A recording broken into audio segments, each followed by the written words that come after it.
Some days the news cycle is just so much fun, and today is one of those days because it is full-scale insanity. We will get to all of it, but first, let's talk about whether the suit that you're wearing is any good, because the reality is you probably got it off the rack somewhere, and you're like, oh, this is a really nice suit. No, it's hanging on you like a curtain. Instead, you ought to be going to Indochino and getting yourself a suit that actually fits you because it's made just for you. Indochino is the world's most exciting made-to-measure menswear company. They make suits and shirts to your exact measurements for an unparalleled fit and comfort. Dudes love the wide selection of high-quality fabrics and colors to choose from. The option to personalize the details, including lapel, lining, pockets, buttons, writing your own monogram. It's really awesome. Here's how it works. You can either visit a stylist at one of their showrooms and have them take your measurements personally, or you can measure at home and shop online at Indochino.com. Then you choose your fabric inside and out, choose the customizations. It's really a lot of fun. You feel like James Bond, and then it just arrives in the mail, and it's awesome. Okay, so go check it out right now. Chinos originated 120 years ago as part of a British-French military uniform designed to be simple, durable, comfortable, and camouflaged in earthy tones. Fast forward to now, and this fashion classic has changed very little. Until now, Indochinos are tailored for the perfect fit and customizable to suit any personal taste and style. This week, my listeners can get any premium Indochino suit for just $359 at Indochino.com. Enter promo code Shapiro at checkout. That's 50% off the regular price for a made-to-measure premium suit. Again, Indochinos at an introductory price of $79 in the U.S. Plus shipping is free. Indochino.com, promo code Shapiro for any premium suit for just $359 and free shipping. Go check out all of their awesome product right now. Indochino.com. Again, premium Indochino suits for just $359 when you use promo code Shapiro at checkout. Alrighty, so we are still in the aftermath of what was a wild and bizarre Senate Judiciary Committee hearing over President Trump's nominee to the Supreme Court to replace Justice Anthony Kennedy. This, of course, would be Brett Kavanaugh. Brett Kavanaugh is about as mainstream establishment, a textualist judge as can be. He gave no controversial answers, but that did not stop Democrats from grandstanding, because we now live in a world where signaling to your base that you are deeply, deeply upset about things is the way to win political races. Whether you're Donald Trump in the 2016 primaries or whether you're Bernie Sanders in the 2016 primaries, the way that you get your base excited is by showing them that you are very upset and you are crusading for truth. It doesn't matter if you're actually making up the truth. It doesn't matter if you're twisting it. It doesn't matter if you're lying it. The only thing that really matters in the end is whether your base believes that you're passionate about something, because passion has now outweighed reason as the basic standard that we should be using in any particular way. Well, the case in point over the last couple of days has been Cory Booker. And the evolution of Cory Booker is really something to watch. For those who didn't know anything about Cory Booker used to be considered a sort of moderate politician. He was sort of a third-way politician who was in Newark, New Jersey. He was governing across the aisle. He was making friends with Shmuley Boteach. He was a guy who was going to be the new wave of politics in the country, post-partisan, beyond all of this back and forth, left and right. And then he realized that the best way to elevate himself inside the Democratic Party was to act like a loon bag. And so he has decided to go full loony, and he did that during the Senate Judiciary Committee. So you recall a couple of days ago when he suggested that he was Spartacus, which was real weird. It was real weird because, number one, he is not, in fact, Spartacus. Number two, he doesn't understand the plot of Spartacus. And number three, he didn't actually violate the law. But here was Cory Booker basically daring people on the Senate Judiciary Committee to oust him from the Senate for violation of the rules. I saw the Washington Free Beacon did a mashup of Cory Booker talking about how he had violated the rules with George Costanza from Seinfeld talking about how he was the bad man. And it really does fit. I mean, Cory Booker is a nerd pretending to be the bad guy here so that he's cool with the base. He's going to wear a leather jacket and ride a motorcycle so that the base will love him and vote for him in 2020. Here's Cory Booker pretending to be Spartacus. I will say that I did willingly violate the chair's rule on the committee confidential process. I take full responsibility for violating that, sir. And I violate it because I sincerely believe that the public deserves to know this nominee's record. In this particular case, his record on issues of race and the law. And I could not understand, and I violated this rule knowingly, why these issues should be withheld from the public. Now, I appreciate the comments of my colleagues. This is about the closest I'll probably ever have in my life to an I am Spartacus moment. So he's making two claims there. One is that he violated the Senate rules. Two are that the documents that he actually released were somehow damaging to Brett Kavanaugh. Not a single thing he said there is true, including that this is an I am Spartacus moment.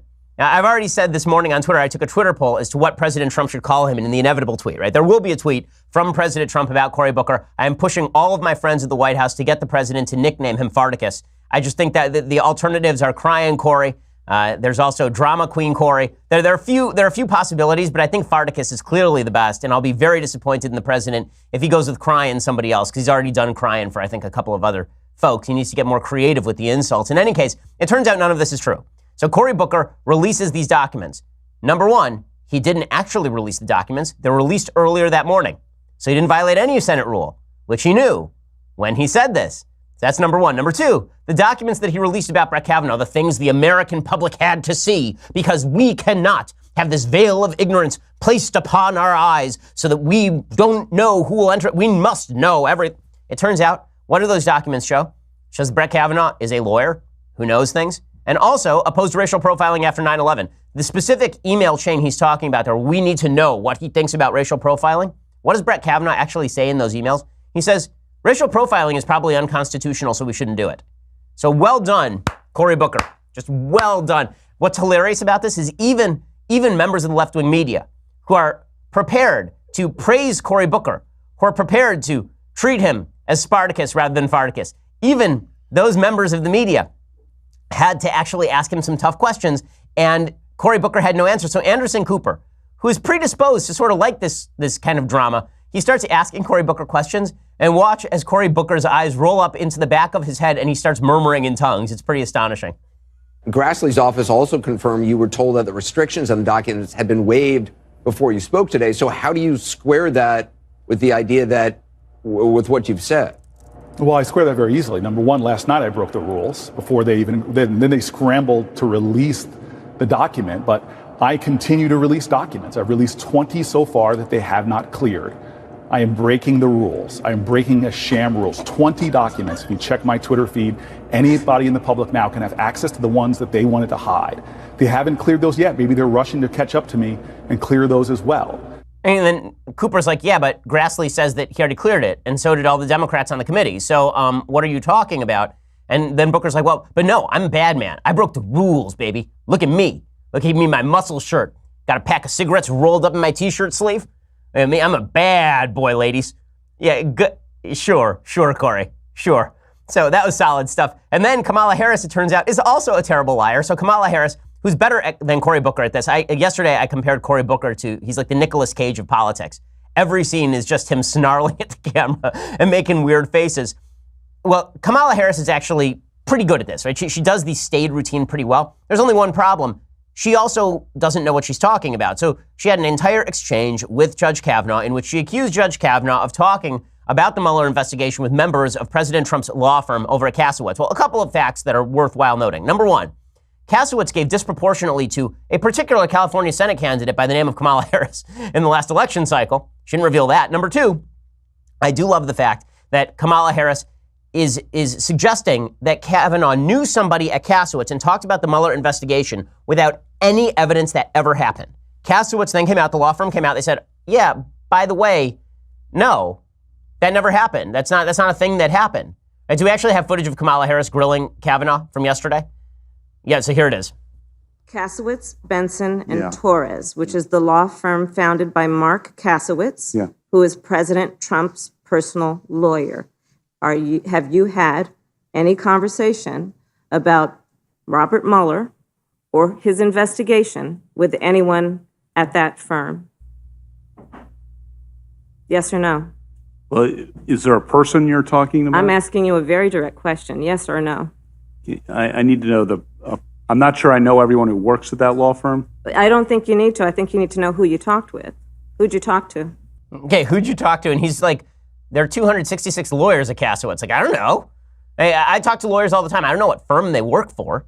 And that's true, I'm sure, for Brett Kavanaugh, too, who works in legal circles all the time. That's not the first question you ask somebody. You ask, like, what kind of law do you practice? Where do you practice? It's a dumb question, and she has no evidence of this whatsoever. So then Manu Raju, who works for CNN, sees Kamala Harris, like, walking around the Senate building yesterday afternoon.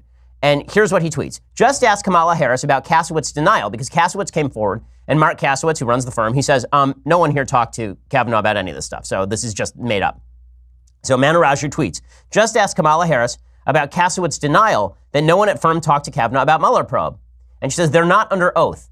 And so Raju said, so you don't believe them? She says, the question was asked under oath, and he didn't answer.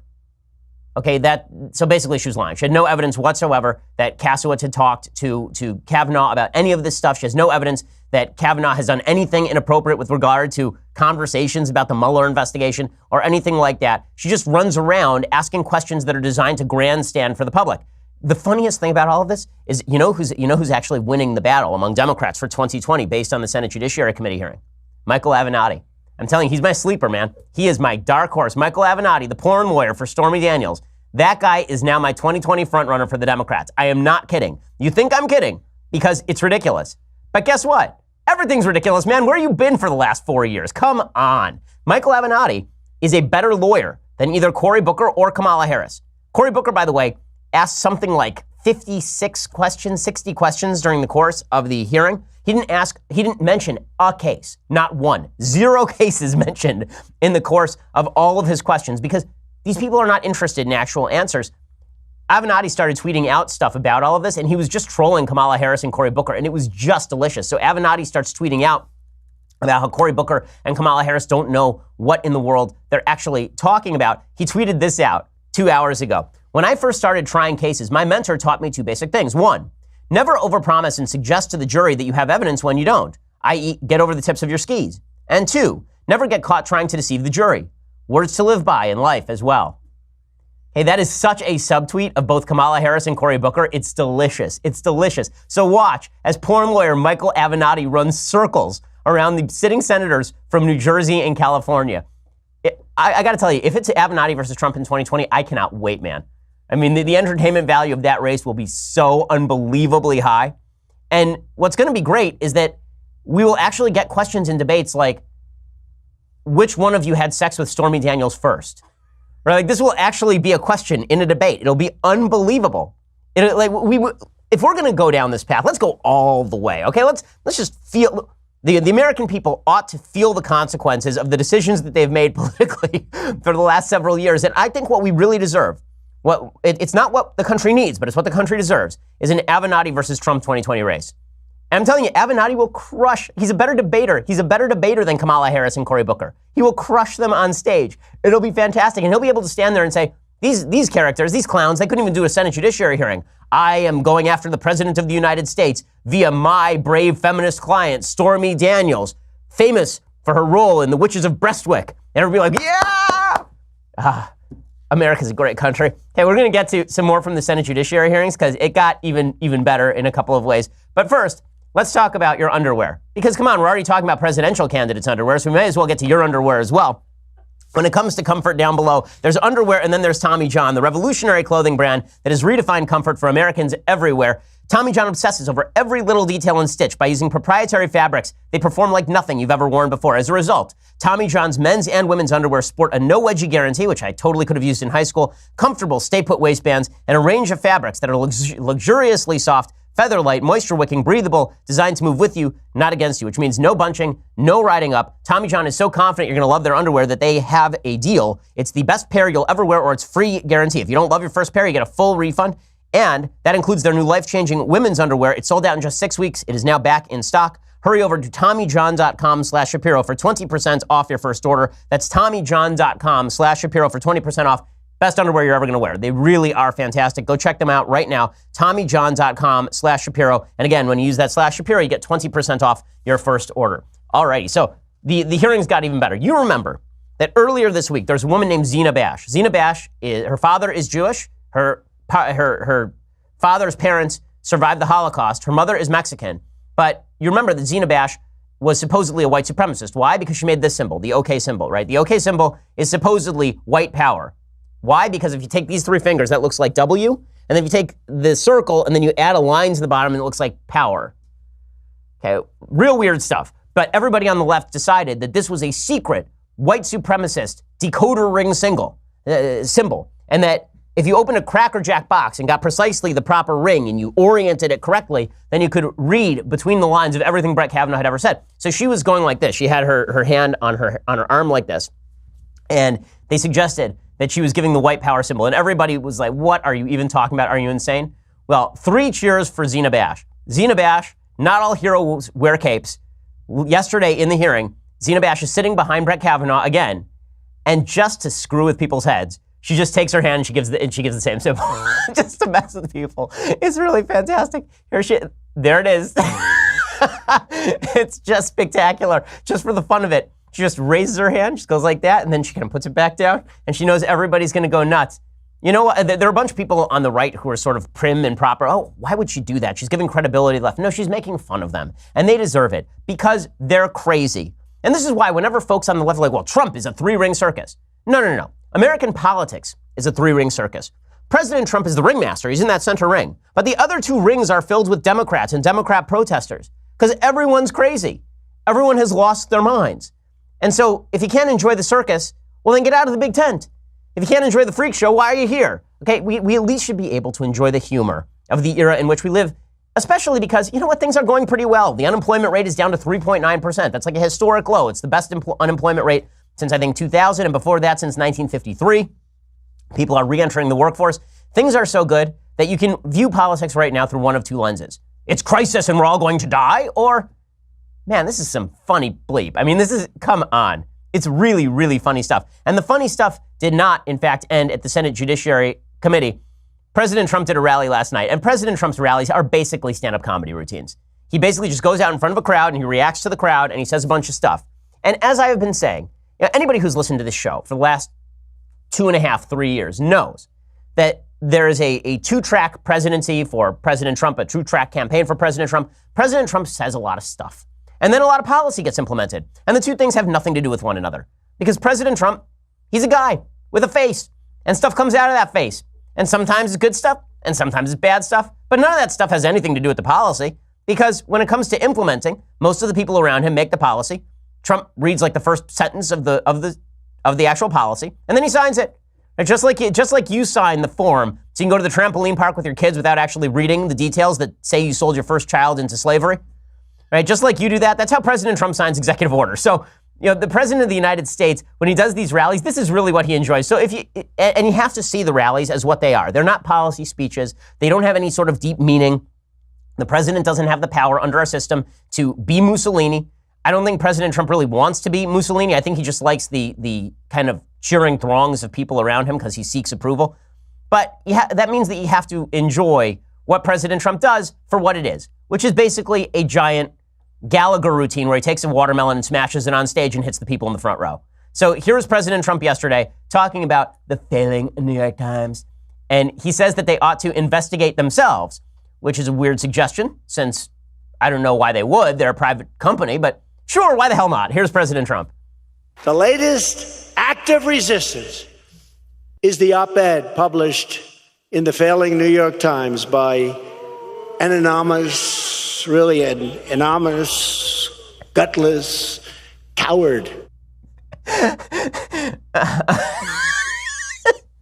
Come on, this is fun stuff, guys. I mean, we got to enjoy. You got to revel in the fact that the man mispronounced the word anonymous twice in 7 seconds, and then basically just said, anonymous, a guy. I don't know who it was, a guy, whatever, with a face. A face says stuff. A guy, anonymous, boop, boop, boop, boop.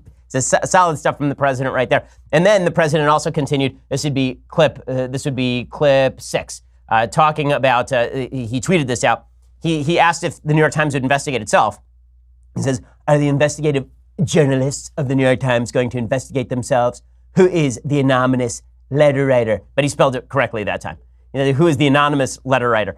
Okay, so what's so funny about this whole controversy over the anonymous op-ed that hit the pages of the New York Times a couple of days ago, and oh my goodness, the accusations that there are people who sit around President Trump and they steer him and they make sure he doesn't go off the rails, and they're the steady state. I read that again last night because I honestly am having a tough time understanding why this is a big deal or why people didn't know this. Of course, there are people around the President of the United States who are working to thwart his worst instincts. Have you ever had a boss who is not a bad boss, but just kind of crazy? Have you ever had a boss like this? I'm sure you have. People in my company have that boss every single day. And what you do, if you have a boss like that, is you slow walk things. Right? I used to have a boss who was like this. He'd get on the phone with me and he'd have an idea. And his idea was invariably something completely crazy. It was always something, what if we built a rocket made of cheese? And I'd be like, sure.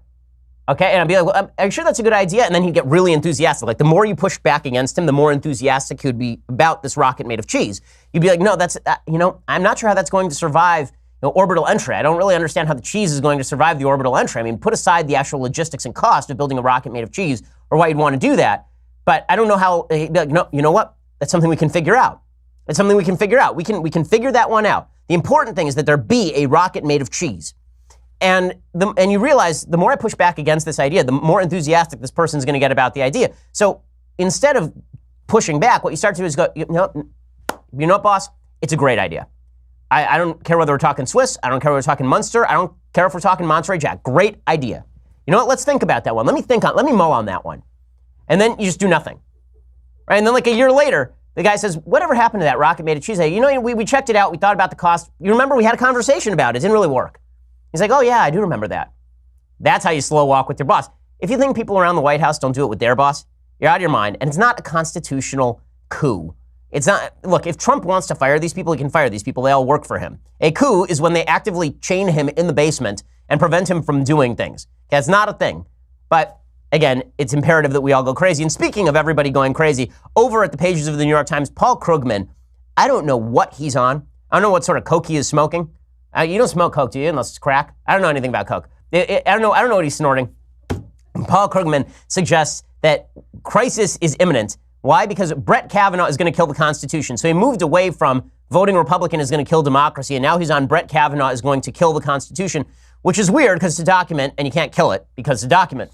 We'll talk about Paul Krugman, who has joined the ranks of the crazy, in just 1 second. But first, let's talk about your ability to preserve your memories.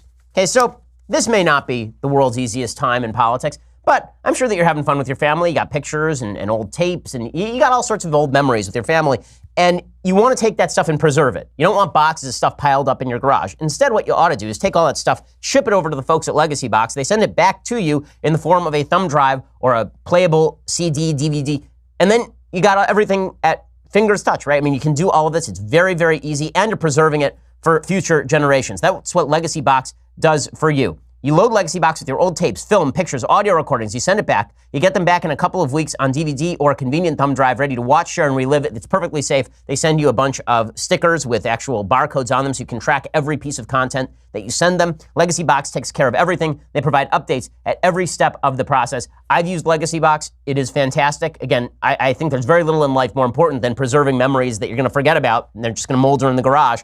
Go check it out right now. For a limited time, go to legacybox.com/Ben, enter my promo code Ben, get a 40% discount on your order. That's legacybox.com/Ben. Again, legacybox.com/Ben. Go check it out right now, and you get that spectacular 40% discount on your order. Okay, so as I say, Brett Kavanaugh apparently is going to end the Constitution. This coming from Paul Krugman, a guy who thinks that the Constitution is basically a defunct document we shouldn't be paying attention to anyway. But the levels of panic that are evident in a time where there really ought not be panic. Again, things are pretty good.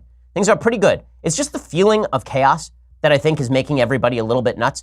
And the president does contribute to that. There's no question about it. And I said a few shows ago that I get the same feeling about the president that I have about my 2.5-year-old son. And this happens a lot. You know, my 2.5-year-old son, wonderful kid, just lovely, just a really nice kid, lots of fun. By the time I hit 7:30 at night, I'm like, you need to go to bed now. You need to go to bed. I'm tired. Forget about you being tired. I'm tired. Okay, you've been running around trying to kill yourself all day. I've been stopping you from killing yourself all day. Now I need you to go to sleep. I feel like the American public are sort of like that about politics now. It's like both parties are trying constantly to stick their fingers in light sockets. And we're constantly like, guys, don't do it. Just don't do it.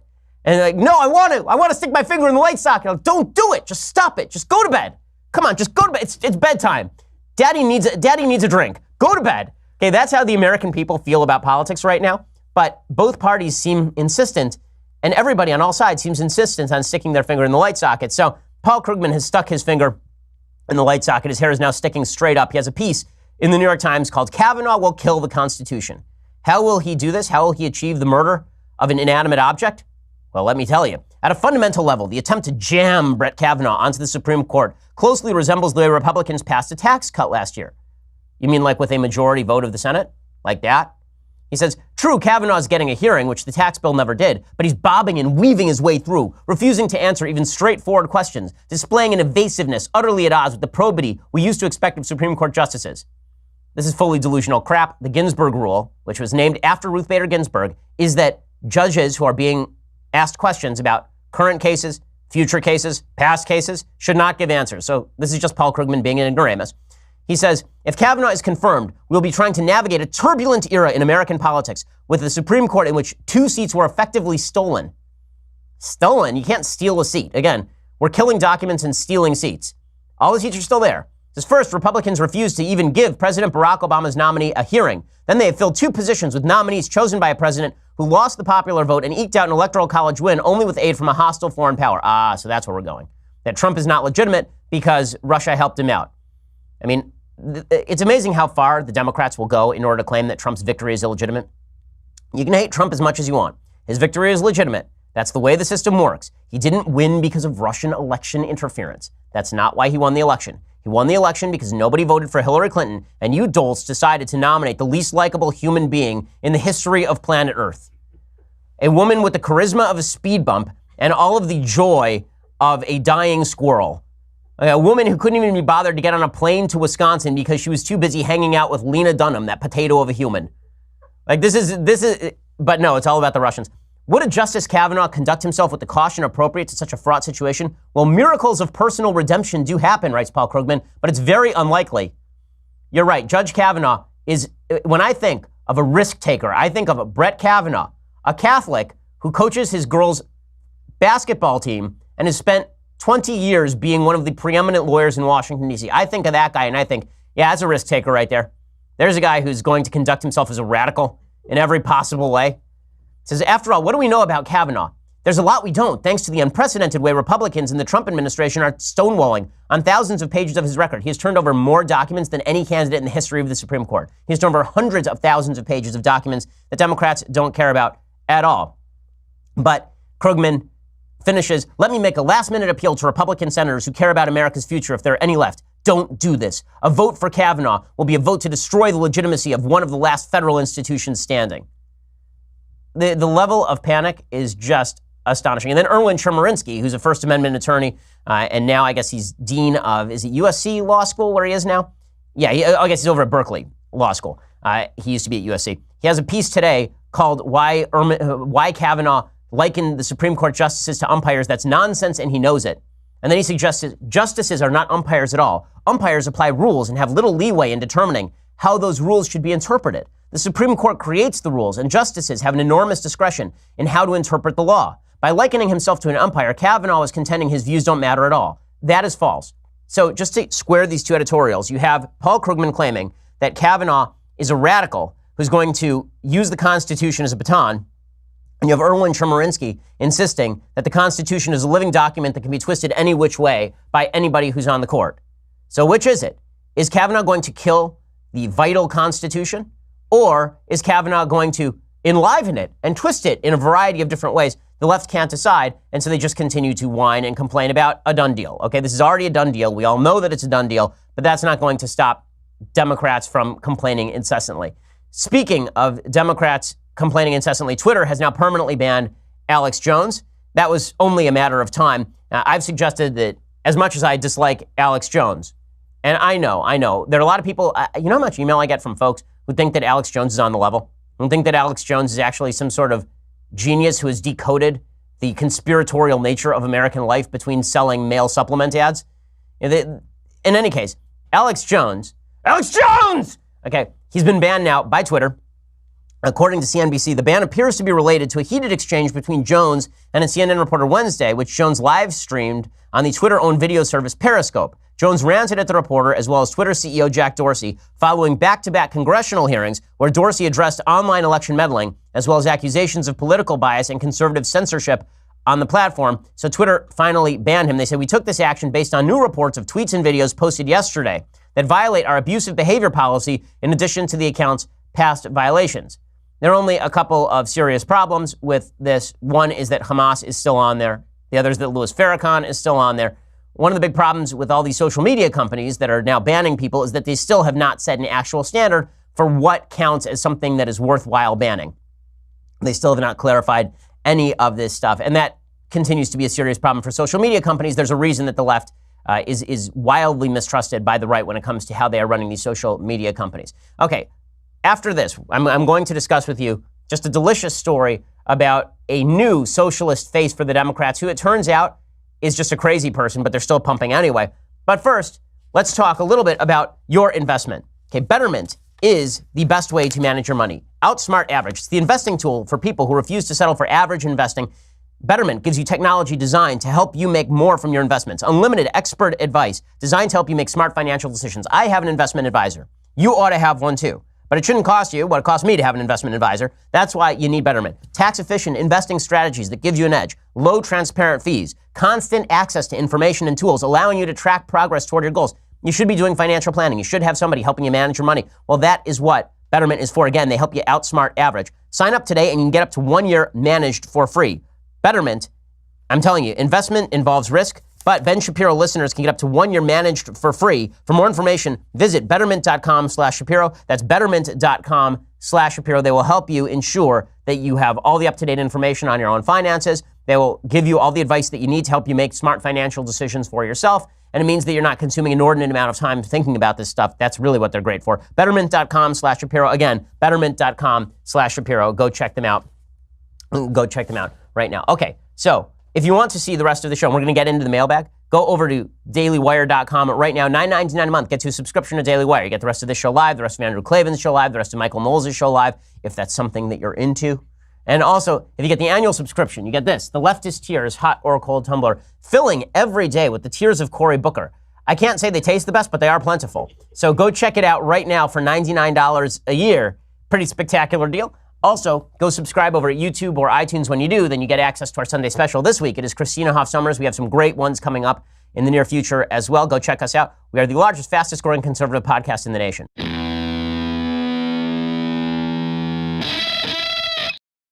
So I have to tell you this spectacular story about a Democratic Socialist candidate who is being pumped heavily by the left. Her name is Julia Salazar. She's a wild left candidate. She calls herself a Democratic Socialist, just like Alexandria Ocasio-Cortez. She's running for New York's 18th state Senate district as part of Brooklyn, containing neighborhoods ranging from Williamsburg to Cypress Hills. She's receiving a lot of attention because she's part of this new wave of Democratic Socialists and all the rest. It's just amazing. Well, it turns out there's only one problem. Apparently, she's a pathological liar. So a couple of things. She claims that she's Jewish. She claims she's an immigrant. She claims she was working class. None of those three things are true, according to members of her own family. She has no Jewish background. What makes her have a Jewish background? Supposedly, her dad once said that maybe he comes from a Marrano family. Her brother says, I don't know what the heck she's talking about. She's basically making this up so that she can claim she's Jewish, which makes an excuse for her being wildly anti-Israel. Anti-Israel Jews like to talk about their level of Judaism or their Jewish ethnicity, specifically because they don't care about Judaism, and it gives them cover to be as anti-Zionist and anti-Israel as they want to be. Jews who actually care about Judaism are never anti-Israel. I mean, this is just a rule of thumb. Okay, there's not a single Jew who seriously cares about Judaism who is anti-Israel. If there are, you're talking about like extraordinarily fringe folks. You're talking about like Neturei Karta, which has 8 members, and you always see them being photographed by the New York Times as though they're representative of some sort of major Hasidic sect. It's like 9 guys. But in any case, Julia Salazar claims she's Jewish. She's not. She claims she's working class or grew up working class. She's not. Her parents were upper middle class. She claims that she was brought to the United States as an immigrant. That's not true. She's an American citizen, and she was born an American citizen. She claims that her parents that she was basically an illegal immigrant. That's not true either. That doesn't stop Vox.com, the repository for all stupidity on the internet, from writing a piece called Julia Salazar, the socialist politician accused of lying about her past, explained. And then they claim that it's basically a he said, she said situation, the only problem being that she is a liar, and the people who are actually making the opposite claims have no interest in lying because they're members of her own family. So she basically makes all this stuff up. Democrats continue to push her anyway.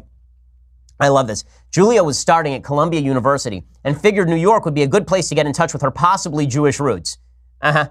She got involved with pro-Israel activism, a cause she would later renounce, and became a frequent presence at Hillel, the main hub for campus Jewish life. By early 2010, she said, I was even going to services with friends, except for the fact that this is not correct. Okay, when she was 21, she had the politics and religious beliefs of a conservative Christian. In a series of tweets preserved by Chen Mazig, Salazar quotes a pastor at Apostles Church in New York. So she's a really bad Jew. Okay, so not only that, the tablet has done a bunch of reporting on this, and they point to a mysterious shift in Salazar's self-conception occurring in 2013, a few months after a trip to Israel. By September of 2013, she said she kept kosher at her apartment. She says that she formally converted to Judaism, except that she doesn't remember when. She says she took a B'nai Mitzvah course that, if completed, would amount to a conversion, which, of course, that's insane. Okay, just as somebody who knows a little bit about the Judaism, you don't go to a Bat Mitzvah course and become a Jew. That's not the way this works. It's actually a long, arduous process to become Jewish. Jews actually discourage conversions. I know Alex in the back room is like, oh no. Dude, don't worry. I mean, we're keeping you out of a pretty exclusive club of getting murdered on a regular basis for several thousand years. That's legitimately like our interest in discouraging converts. It's like, you really sure you want to be part of this club? You really sure you want to be part of this club? It ain't that great. But she claims that she's Jewish anyway. She doesn't meet any standard for Jewish identity. She's not Jewish. It's amazing stuff, but the left it gets even better than that. There's an article in the tablet suggesting that she was arrested in 2011 on suspicion of criminal use of personal information. Police reports describe Julia Salazar attempting to impersonate Kai Hernandez, a family friend and then wife of baseball star Keith Hernandez. So now we actually get into Mets baseball to explain Julia Salazar.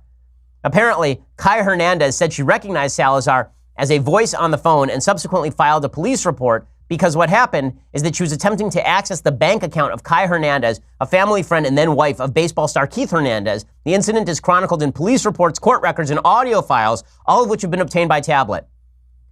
After learning all of this about her, actually, I think she's a pretty good candidate for Congress. Honestly, I've got nothing. I got nothing. So, alrighty, let's do some mailbag here because this week has been too ridiculous. Justin asks, hey Ben, I just recently started a job as a salesperson in a call center. My dilemma is that it pays very well for the experience I currently have and where I'm at in college. However, I do feel my supervisors want me to be as deceptive and dishonest just enough in order to legally get by in order to sell as much as possible. I don't exactly feel comfortable with this, although I can't find another job that pays even close to it. Any recommendations on what I should do? Yeah, don't push stuff that you don't believe in. No, I mean, we have a lot of people who want to advertise on the program. We only have advertisers on the program that I have personally tried or that people on my staff have personally tried because I'm not going to advertise products that I think are BS. We've turned down products before. We'll turn down products in the future. If you feel immoral doing what you're doing, no amount of money is going to make you feel any better about that. So I would suggest that you take a lower paying job, take a couple of jobs. Your ethics are worth a little more than that. Rachel says, hi Ben, what do you think of the new Aquaman movie coming out this winter? Well, the trailer looks just awful. First of all, I think DC totally screwed up the release of these movies. They should have done exactly what Marvel did. They introduced every character individually, and then they had the crossover. Instead, DC basically took the crossover from the very beginning, right? They did Justice League from the very, very beginning. They did Batman versus Superman from the very beginning. Batman versus Superman, by the way, still an underrated movie. I know you hate me for saying that. It is. The original Batman versus Superman is not a bad movie. It's a lot better than a lot of Marvel movies. Yes, I know. Stop yelling at me. Okay, I know. But it is true. The Aquaman movie looks just terrible. It looks CGI centered, and I don't know how you mess it. Honestly, the Aquaman story is pretty good, but they're going to find a way to screw it up. DC needs to scrap the whole thing and just start over from the beginning. Instead, they have failed pretty dramatically to do that. Okay, Daniel says, hey Ben, I was talking with a colleague who's a lawyer about constitutional interpretation. At one point, he said he does not know the correct way to interpret the Constitution because it doesn't say how to interpret it. As an originalist, how would you respond to this? Thanks, Shabbat Shalom, and have a blessed year. Well, the correct way to answer this question is, are you an idiot? Really, because when you interpret anyone, what you should say to him is, I'm saying words to you right now. How do you interpret those words? How do you interpret the words that I'm saying to you right now, like right here? When I ask you that question, how do you interpret it? How do you know what I'm saying? And presumably they'll say, well, you're using words.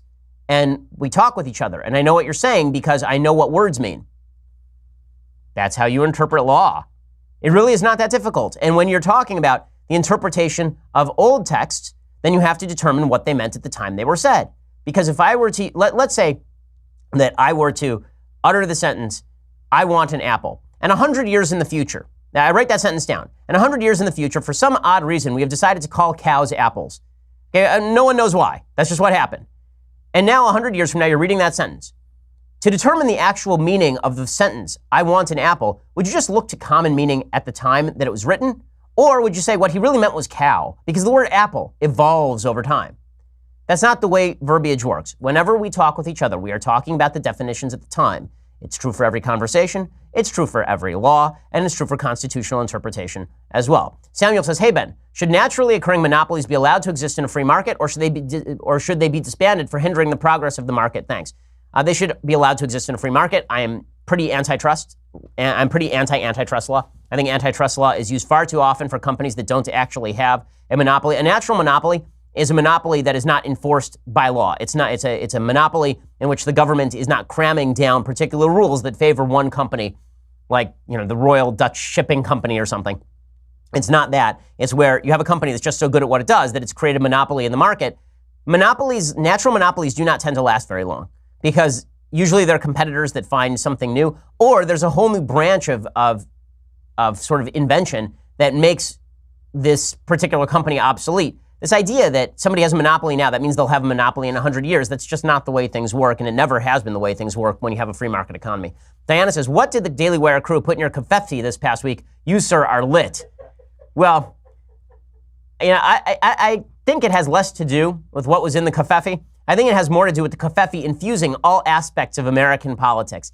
Clearly, everybody has been grinding up the covfefe and snorting it in lines because Cory Booker was lit, Donald Trump was lit, Kamala Harris was lit. Things were lit, man. I mean, it was just a lit week. John says, hi, Ben. My college roommate was born and raised in China, but has become more libertarian as he lived here. He wanted to ask if communism is the result of actual needs of a working class or simply a result of wanton greed. I know Marx and Engels were middle or upper class intellectuals, but did they have any connection with poorer people? Has communism actually ever been effectively used in the utopia described where everyone's needs are met and everyone is truly equal? Any response is greatly appreciated. Thanks very much. Your show is awesome. Well, there's an ongoing controversy over whether Marxism, the terminology of Marxism applies to areas of Western civilization in which the basis for an economy is actually capitalist. So the most modern examples being used now are places like Denmark or Sweden or the Nordic countries. The left used to admire the USSR and Cuba and Venezuela, and then it turns out all those places are absolute crap holes. So now they've decided that instead it applies to all of these Nordic countries that are really capitalist with a bunch of redistributionist superstructure placed on top. Now, I don't think that's what Marxism describes. If you read the Communist Manifesto, it talks about full nationalization of resources. It talks about the workers actually taking over all of the companies. And that's not what's happening in the vast majority of these Nordic countries. Even in places with high rates of nationalization, places like Norway, those companies are run in state-sponsored capitalist fashion. I don't think that's sustainable, and I think that absent Norway's awesome oil wealth, they would be experiencing significant financial difficulties right now at the moment because that's exactly what happened to Sweden from basically 1970 to the mid-1990s, or mid-2000s rather. So, no, I do not think that Marxism works as an economic system. I think the draw of Marxism, the idea of from each according to his ability to each according to his need, is a draw toward. It depends who's articulating it. If it's somebody who's at the upper end of the economic spectrum, then it's somebody who wants to consider themselves charitable without actually giving charity. And if it's somebody at the bottom of the economic spectrum, then very often it's coming from a place of, I want what that other guy has. I think Marxism is built on a bunch of lies about the human condition, about human nature. I think Marxism makes promises about the transformation of human beings into better human beings. If we just changed the free market system in which we lived, if we just inhibited the freedom of everybody, then we'd all become better human beings. I think all of it is nonsense. I think all of it is immoral. As far as whether it works, the answer is it depends on what the goal was. If the goal was to level all human beings, then sure, it levels all human beings in Venezuela in poverty, except for the ruling class. If the goal is to transform human nature, giant fail. If the goal is a prosperous society, giant fail. Capitalism creates prosperity. Redistributionism just passes that stuff around and inhibits prosperity. Alex says, to he who is rumored to be the husband of the hottest doctor. Indeed. How do you actually find a partner who is also dating for marriage? It seems to be difficult in college. So here is the answer. Ask a woman. Okay? Most women are actually interested in dating for marriage. Most women think that men are not interested in dating for marriage. I really think that the vast majority of women who say that they're interested in dating for fun, it's because many of them have been told by the feminist movement that their lives will be richer if they date for fun. Don't lock yourself down. They've been given the same slogan that men were given back in the 1960s and 70s. Go sow your wild oats. Be free. Do what you want. I don't think that deep down that's what most women actually want. I don't think it's hard to find a woman who wants commitment. I think most women actually want commitment out of men. In fact, I think it's the single thing that women want most out of men is a level of commitment. and a level of stability. So ask, like really ask. So ask a woman on a date, and then on the first date, say, you know what? I want to tell you, I take dating really seriously. And when I date, I'm really dating with marriage in mind. And if that scares you, that's okay. We don't have to do this. But, you know, I take this stuff seriously, and I want to have a good time, obviously, while we're dating. But having a good time is not actually the chief purpose of this. If I wanted to have a good time, I'd go golfing right now. But, you know, if you want to do something meaningful here, let's talk about it. First of all, the other answer is go to a church. Now, you want to find somebody who wants to date for marriage, go to a church, go to a synagogue, go someplace where people take commitment seriously, and you will find a bevy of people who are interested in dating for marriage. Look, it's the norm in the Orthodox community. In the Orthodox community, there's no such thing as dating for fun, because you can't have any fun until you're married anyway. So dating for marriage is the norm. It used to be the norm in the religious community. And again, I think that a lot of women might find this mildly refreshing, if not majorly refreshing. And if they don't find it refreshing, she's not somebody you want to marry anyway. John says, hi, Thanos. Indeed. What one modern political thinker today deserves far more serious attention than they currently receive, and why? Well, I think Thomas Sowell is the best political thinker on the scene. People have asked me before if I could appoint an ideal president, who would it be? And I've always said Thomas Sowell. I think he is terrific. I think of people who are of younger age, Matthew Continetti does a lot of great writing. I think that David French over at National Review does a lot of really interesting writing. Orrin Cass, who's over at, I believe he's at, which institute is he at? Manhattan, thank you. He does a lot of really interesting writing. There are a bunch of folks. Jonathan Haidt does a lot of interesting writing. I've recommended a lot of these folks' books on the program before, and I think that we'll have to put up, we've been promising for a while that we'll put up a reading list on the website. We'll actually have to do that with all of the recommendations, because it's legitimately hundreds of books at this point. Travis, hi Ben. You and the rest of the four horsemen, Clavin, Knowles, and Walsh, keep me going through the work week. With all the chaos going on with the Senate hearing on Kavanaugh, what are your thoughts on the movement in some circles of the conservative movement to repeal the 17th Amendment? Do you think it would fix a lot of the grandstanding we see now, because the senators would be representing the state and not their constituents? Keep up the great work. So, listen, I think that the idea of popularly elected senators is really idiotic. I think the goal of the Senate was, it's disproportionate in terms of representation, specifically because the states are supposed to be represented, not just the people of the states. The House was, now you have the House basically representing the same constituency as the Senate, which defeats the purpose of having a Senate in the first place. I don't think that there's a reason why senators should be voted by the same people who vote the members of the House of Representatives. Would it solve all of our problems? Of course it wouldn't solve all of our problems, because you have pandering state politicians who want to spend a lot of money too. But would it be better than the current system? Yeah, I think so. Populism is a result in some places of not having checks and balances in the nature of the constituencies for particular politicians. Brandon says, hi, Ben. I love last week's Sunday special with Ed Feezer and your discussion about the philosophical and logical arguments for God's existence. I've purchased his book and look forward to reading it. I was wondering if you had any recommendations for good books in a similar vein from the atheist point of view to provide some balance to my reading. Man, there are a couple of books that come to mind immediately. They're actually not by Richard Dawkins or Sam Harris. There's one book, I wish I could remember the name of this book. It's basically trying to debunk every argument for God's existence. And they go through the ontological argument and various other arguments that have been traditionally used. I remember reading it and finding it interesting but not convincing. I'll have to get back to you on that one, but I do have like a shelf full of atheist books that make exactly these arguments over and over again. And there are some pretty well-written ones. I remember this one was not in circulation a lot. I'll really have to look it up. I'm sorry, I don't have it at the tip of my tongue. Let's see. Final one. Steven says, if you could get in a time machine and clerk for any U.S. Supreme Court justice, who would you pick? I would go clerk for Chief Justice John Marshall, and I'd reverse Marbury versus Madison. I'd sneak in a reversal of Marbury versus Madison, and also then I would work to reverse McCullough versus Maryland. There are a couple of bad early decided cases. Or if you're going to do that, if you're going to be like the resistance inside the Supreme Court, then I suppose that you would go back and clerk for Justice Taney, and then somehow prevent him from writing Dred Scott, right? You'd start there. Okay, time for some things I like and then some things that I hate. So things I like. President Trump couldn't help himself this week. You knew it was coming. Today, he finally decided to tweet out about Nike, which is exactly what Nike wanted, right? Nike wanted this tweet. So he tweeted out, what was Nike thinking? What they were thinking pretty much is that you would tweet out about it. I mean, that's really what Nike was thinking when they decided to feature Colin Kaepernick, a loser backup quarterback for the San Francisco 49ers who's not worked in a couple of years, but who knelt for the national anthem, thereby making him a national hero worth millions of dollars. They were thinking that you would tweet about it, and then everybody who hates Trump would go out and buy Nike sneakers, thereby demonstrating once again that capitalism always wins.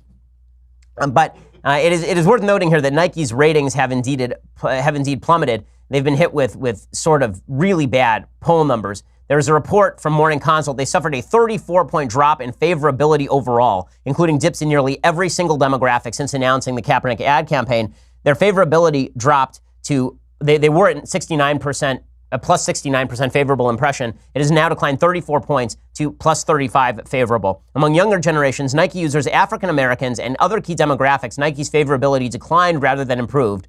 Before the announcement, 49% of Americans said they were absolutely certain or very likely to buy Nike products. That figure is down to 39% for now. So that's a pretty astonishing drop. And again, good evidence that when you alienate a large portion of the American population, it's a bad idea. But all of that was dependent on the president not getting involved. Now he's gotten involved, which means that a bunch of people are going to rally to Nike's support again. I want to correct something I said yesterday. So yesterday I said that kneeling for the national anthem meant you didn't want to have a conversation.